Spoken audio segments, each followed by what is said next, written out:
හැම වෙලාවෙම බලන්න මේ වමේ අයිනේ හරියට ලයින් එක මේ පැත්ත වමට තියෙන්නේ. බින්දුවක් ගෑස් දෙන්න. වැඩි කරන්න. තව වැඩි කරන්න.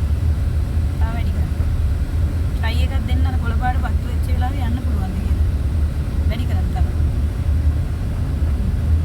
තව වැඩි කරන්න. තව වැඩි කරන්න. බැරි බේක විදියට බෑ. බේක විදියට. බින්දුව අඩු කරන්න. තව ගන්න ඉස්සරහට පොඩ්ඩක්.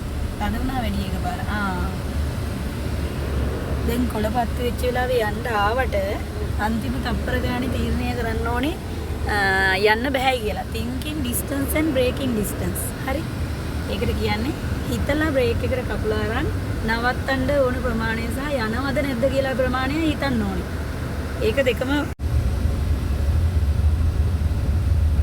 ඉස්සරහට බලන්න මේ අයින බලන්න අයින වැඩි නම් චුට්ටක් එහාට කරගන්න.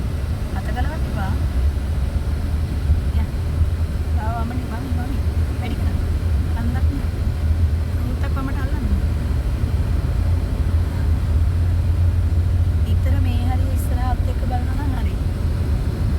කලබල වෙන්න බෑ. මේක උඩින් තියෙන මේක උඩින් තියෙන. යා. වැඩි කරන්න.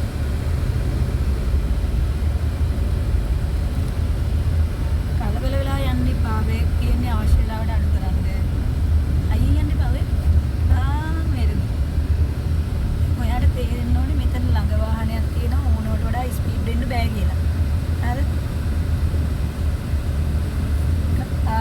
ඉතින් දැන් ඔයා වැඩි කරලා ගත්තාම එයාගේ හැප්පෙනවා. ළඟ වැඩි වුණාම බ්‍රේක් එකෙන්.